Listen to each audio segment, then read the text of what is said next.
Si no, vamos a estar pasando cualquier información. Pero es día martes, los días martes solemos tener distintas secciones, ¿no? Y hoy, como si fuera un multiverso, como si fuera una situación en donde el mundo conspira, los martes tenemos, por un lado, Enfoque Juvenil, que lo tiene a Luca Spitale, y por otro lado también tenemos los días martes a Cassandra Leixarrague, con su espacio que tiene que ver con el cuidado del medio ambiente, con la ecología, y hoy dentro de Enfoque Juvenil los vamos a tener a los dos, ¿no? Porque tiene que ver, y estaremos charlando del activismo juvenil, así que le voy a dar la bienvenida primero a Luca, porque es el espacio de él. Espero no te ofendas, Cassandra. ¿Cómo andan, chicos? Bien, César, como siempre te digo, muchas gracias por el espacio, muchas gracias a Cadena 103.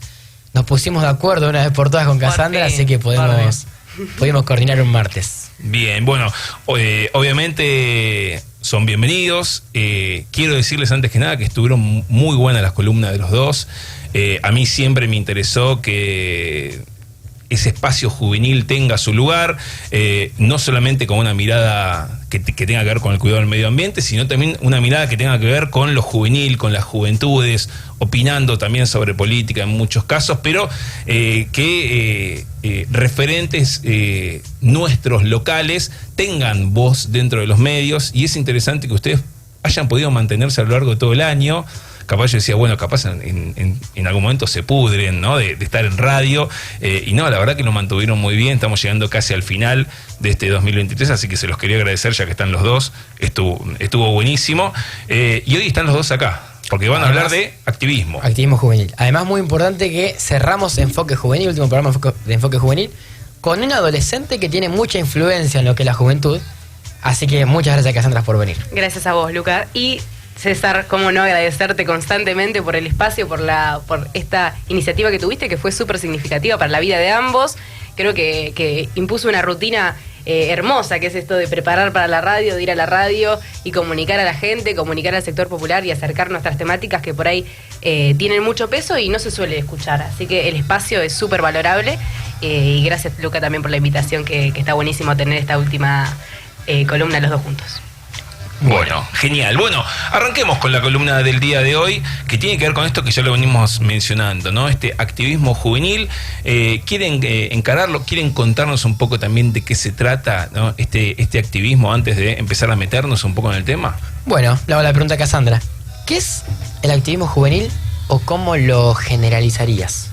Yo creo que es un ámbito que conjuga tanto la pasión como la bronca individual, pero que concluye en una masa crítica, en un colectivo de gente que activa por cuestiones concretas y que tiene un objetivo específico de trabajo, ya sea el ambiente, ya sea género y diversidad, ya sea educación, hay muchas ramificaciones, y recalco la importancia de la colectividad en este punto y que pueda concluir y nuclear a todos nosotros jóvenes que queremos activar por causas concretas, que eso es lo esencial. Muy bien, yo estoy muy de acuerdo con eso, y además creo que siempre, cuando hay activismo juvenil, siempre hay una problemática que quieren resolver los jóvenes.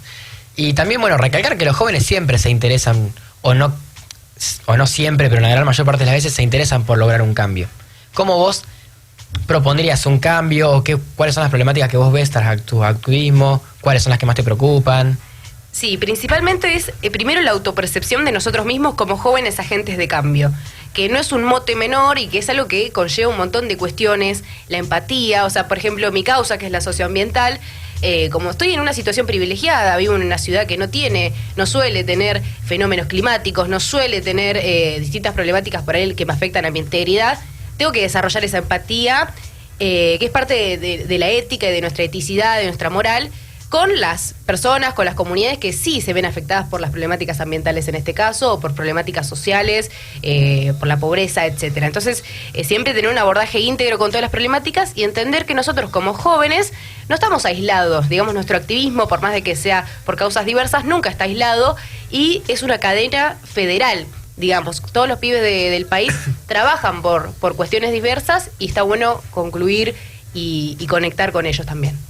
Muy de acuerdo. Está bueno esto que decía, el tema de empatía. Yo, por ejemplo, tengo un activismo en lo que es político, sí, y un poco cultural también. Lo que es el activismo político, siempre está lo que es la empatía, porque tal vez vos no vivís ciertas circunstancias que viven, por ejemplo, en el conurbano y demás, pero tenés que buscar el cambio igual, y como vos decís, es federal el tema del activismo, porque se busca el cambio mediante todo el país, mediante todo el mundo, digamos, a nivel internacional también. Así que es muy importante eso del tema empatía. Sería una palabra que refleja muy bien lo que es el activismo también. Sí, y el trabajo en equipo. El trabajo en equipo van también. de la mano. Por supuesto. Siempre hay muchos jóvenes interesados, además. Sí. Otra pregunta que tengo va a ser, no sé si una entrevista, pero bueno, la idea es que vayamos intercambiando puntos de vista. Sí, vos, tal César, cual. también interferí cuando vos Por quieras. favor, César. Otra pregunta. ¿Qué espacio crees que le dan a los jóvenes actualmente? Creo que está difuso el camino de los jóvenes hoy en día. Es como que tenés una sociedad adultocéntrica que siempre pone los cargos más importantes, más relevantes, que tienen más poder de decisión y más relevancia en el ámbito político, ponen adultos. Y está completamente entendible porque son personas que tienen una educación, tienen una carrera. Sin embargo, no necesitamos solamente representación en esos ámbitos, necesitamos participación, que es muy distinto. Acá en Olavarría creo que estamos empezando a tener otra participación, se va a generar la Dirección de Juventudes, que va a tener otro panorama a la hora de abordar ciertas problemáticas que nos incumben y son acuciantes para nosotros. Y a escala nacional bajan muchas cosas, temáticas diversas. Hace poco tuve un programa que era de los derechos del niño enmarcados en los derechos ambientales. Entonces ese tipo de cosas suceden y llaman a pibes del país, congregan a los chicos para que para que esas propuestas tengan una visión federal, una visión juvenil, y devolver ese sentido popular a esas decisiones también es re importante. Algo, por ejemplo, que se me ocurrió en esta, que me hiciste acordar, el tema, por ejemplo, de la edad para ser concejal. Empieza a los 25 años, pero para ser diputado arranca a los 18. Eso es algo que, por ejemplo, a nivel local se puede cambiar, diferentes juventudes lo pueden plantear, ya que, digamos, después de los 25 años ya no sos considerado juventud. Entonces, está bien que se necesite una participación, pero a veces también precisas una representación. También. Porque muchas veces se menosprecia lo que es el joven, o porque no sabe, o porque no tiene ni idea. Pero hay muchos jóvenes, tanto agentes de cambio como que accionistas y demás, que saben un montón y que saben, te diría, mucho más que gente adulta. Así que el tema de representatividad también lo veo muy importante. Sí, sí, tal cual. Ambas son igual de importantes y más en un contexto donde por ahí no tenemos la posibilidad de ocupar cargos. Siempre la persona que los puede ocupar tiene la potestad de consultar a nosotros, consultar a la ciudadanía y consultar a cada pibe y piba que por ahí tiene necesidades y tiene problemáticas que son populares, no son individuales. Exacto.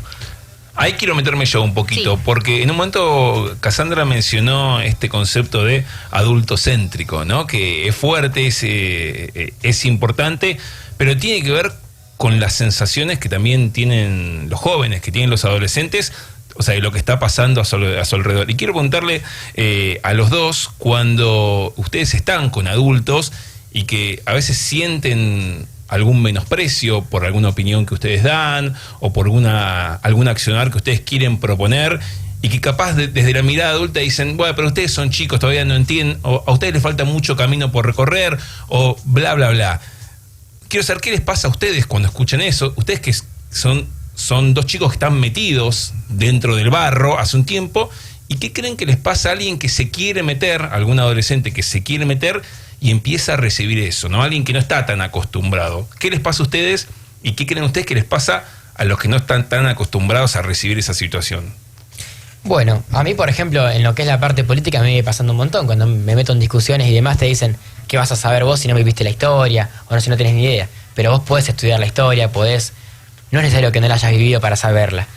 Hay veces que te pasa, por ejemplo, voy a poner un ejemplo, el otro día entré en una carnicería y están hablando de política, están hablando del tema de la inflación. Y uno decía que la inflación se generaba mediante la devaluación, y yo, como tengo un curso hecho de economía, digo, bueno, voy a responderle sin meterme. Le pedí permiso para meterme con todo el respeto y me dijeron, no, vos que sos joven no tenés ni idea de esto, ¿qué vas a saber vos? Vas a la escuela todavía, no sé qué. Entonces uno se siente menospreciado, pero a la vez también siente que hay muchos jóvenes detrás tuyo y muchos jóvenes acompañándote en el proceso de que los jóvenes también saben de que también van a tener la participación y también van a tener la representación de la cual hablábamos. Y muy importante eso, y además, ¿cómo lo siente el que tal vez no está tan metido? ¿Era la pregunta? Claro. Y obviamente se siente menospreciado, tal vez se sienta menos. Yo, por ejemplo, cuando recién me estaba metiendo y veías que un adulto te paraba el carro, si tenés una personalidad fuerte te dan más ganas de seguir metiéndote y más ganas de que te terminen dando la razón. Pero bueno, tal vez para una personalidad lo que es débil te baja un poco, digamos, o crees que no podés concluirlo. También nos pasaba, por ejemplo, con el tema de los centros de estudiantes. Hubo un año en el cual planteamos hacer un torneo deportivo y bueno, mediante inspección se rechazó y nos dijeron, no, ustedes lo organizaron mal. Bueno, ayúdennos a organizarlo mejor. Claro. O sea, creo que tiene que haber un acompañamiento de parte de los adultos hacia los jóvenes. Eso para mí me parece fundamental. Sí, tal cual. Y no solo existe este condicionamiento en lo directo, digamos, en una charla y que te dicen eso, sino también indirectamente. Como cuando, por ejemplo, los adultos dicen constantemente que los políticos son todos unos garcas, o cualquier tipo de comentario de ese estilo, es como que ya dejan la política a las personas del mal, podría decirse. Y nos cierran esa puerta que por ahí es tan relevante para nosotros y puede generar un cambio sistémico en la sociedad, en la economía. O sea, no hay que restringirnos y cuidar esas palabras, porque hay muchos pibes que por ahí son más retraídos, no tienen por ahí una visión de lo que es la política, de lo que es la vida activista, y escuchan eso y listo, ya está, no hago política. Y se olvidan de que son sujetos políticos y el único momento en que ejercen esa democracia o ejercen esa política es con el deber ciudadano del voto. Y es mucho más que eso. Claro. Entonces, también tener en cuenta. Además es muy importante que nombrás el tema política, porque acá estamos hablando de una política ambiental, de una política juvenil, de una política partidaria. Hay muchos diferentes tipos de política, y cuando un adulto viene y te dice, no, en la política están todos los corruptos, están todos los que te roban todo, no te metas en la política. A mí al principio me da miedo la palabra política, por ejemplo, no me quiere incorporar. Después la conoces, ves lo que puede llegar a generar mediante la política, ves cuántos jóvenes hay. Entonces, creo que como representante, vos por ejemplo de Accionar Verde, yo como presidente de una juventud, tenés que ir llevando a diferentes lugares de la juventud donde la palabra política no te dé miedo, donde la palabra política te dé ganas de generar un cambio. Porque siempre que hay una problemática se va a generar un cambio. Sí, entender que todo es político. Puede algo ser apartidario, mi organización es apartidaria en este caso, pero para nada es apolítica. Y hay que acercar la política a los pibes. En la escuela no hay construcción política, por ejemplo. Y eso es lo que hace falta muchas veces, porque salimos a la vida como simplemente ninguneando a los políticos y por ahí no tenemos idea de cómo se construye la política y si podemos ser políticos en realidad.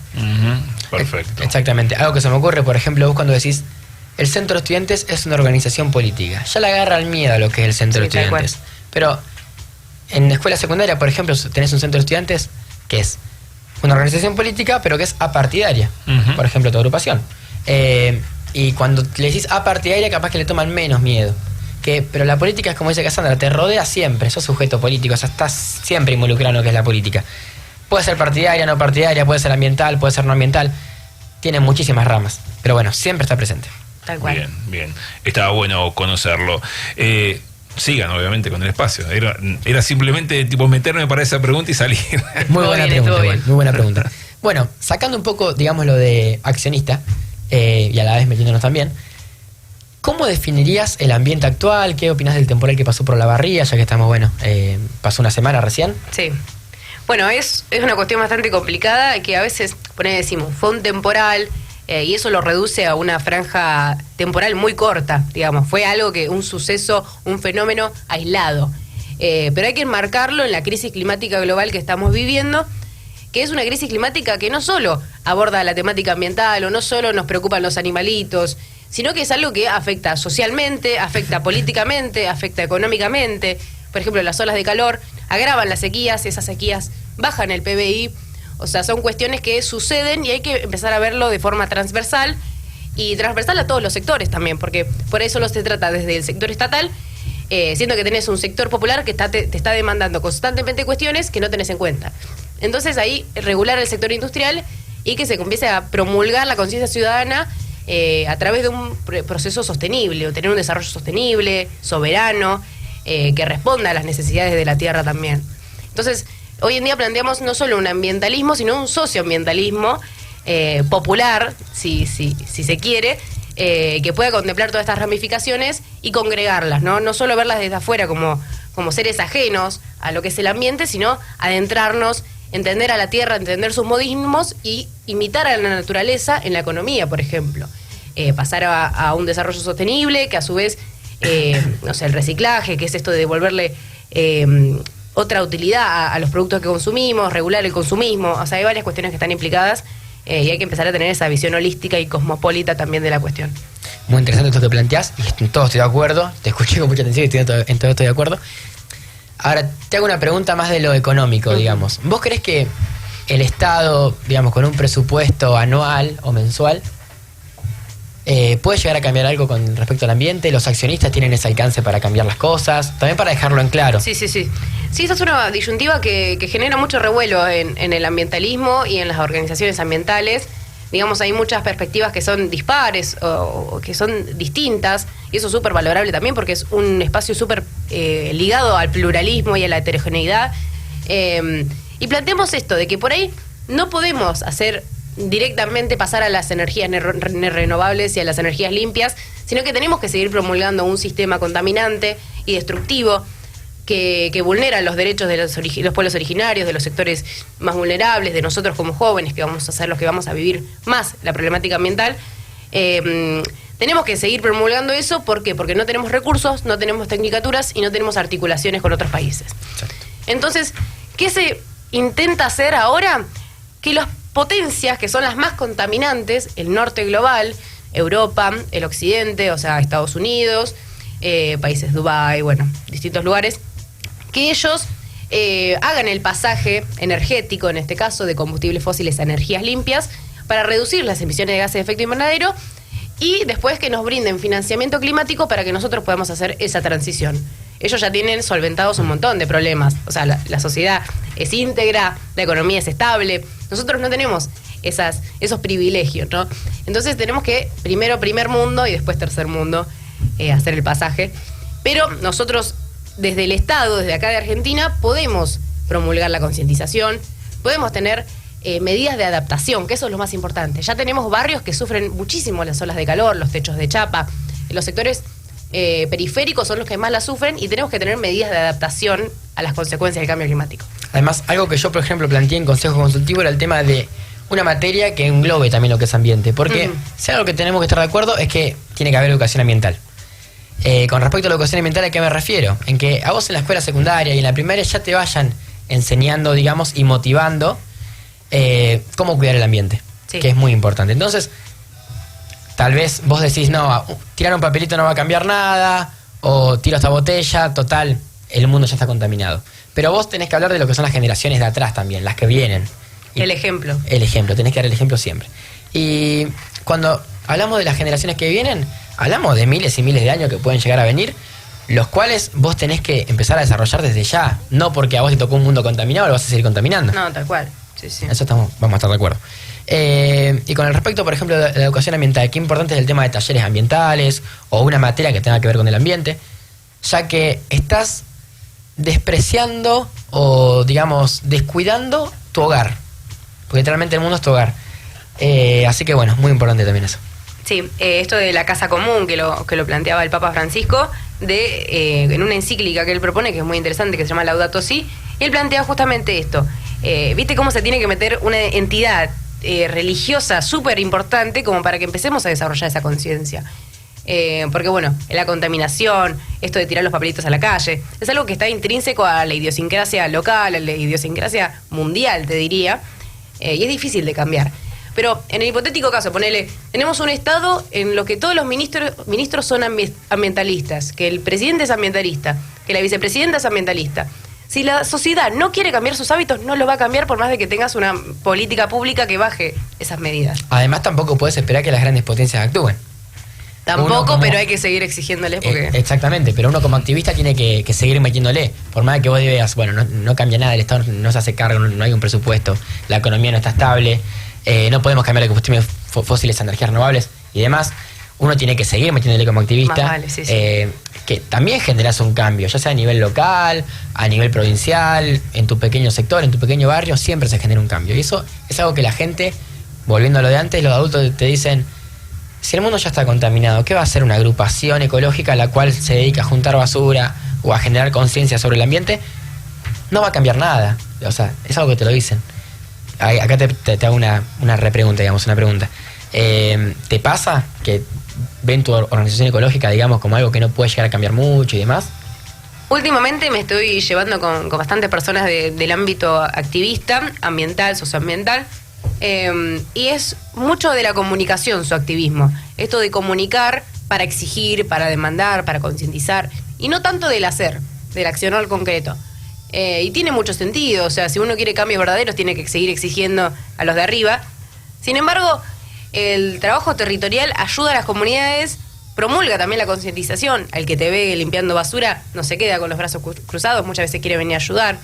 Entonces, también tener en cuenta no solo lo territorial, lo comunicacional también, y que trabajen en constante simbiosis, porque eso es lo que hay que seguir haciendo. Pero bueno, gente que te bardea, te las encontrás en todos lados. Muchas veces por ideologías políticas que intentan buscar en tu persona, ¿viste? Y te bardean con cualquier cosa. Pero bueno, nunca es con el eje verdadero, que es tipo, tenés una organización, nunca nadie te va a bardear por tener una organización ambiental, pero te pueden decir, podrías estar haciendo otra cosa o algo así. Claro. Yo acá me quiero meter, y capaz ya para empezar a darle un cierre, antes le pregunté capaz con una mirada un poco más negativa qué pasaba, ¿no?, con los adultos cuando un poco les bajan línea para que se queden medio mansos, ¿no?, o sea, que se callen. Quiero preguntarles a los dos, con esos pequeños activismos o a veces grandes, o esos pequeños logros que le fueron dando felicidad, ¿cuál es el recuerdo que tiene cada uno, ¿no? O sea, esas movidas que ustedes van generando, y de todas esas que van haciendo, que a veces son pequeñas, a veces son medianas, alguna que les haya dado cierta felicidad, como decir, mirá, haciendo, activando, moviendo, uno puede lograr cambios. ¿Tienen algún recuerdo así a flor de piel para contarnos así medio chiquitito? Yo tengo un montón de recuerdos, pero voy a hablar de uno actual. El martes pasado di una charla de liberalismo, la cual se acercó muchísima gente grande y, bueno, y jóvenes también, los cuales, por ejemplo, no estaban tan enterados de lo que es la economía argentina y demás.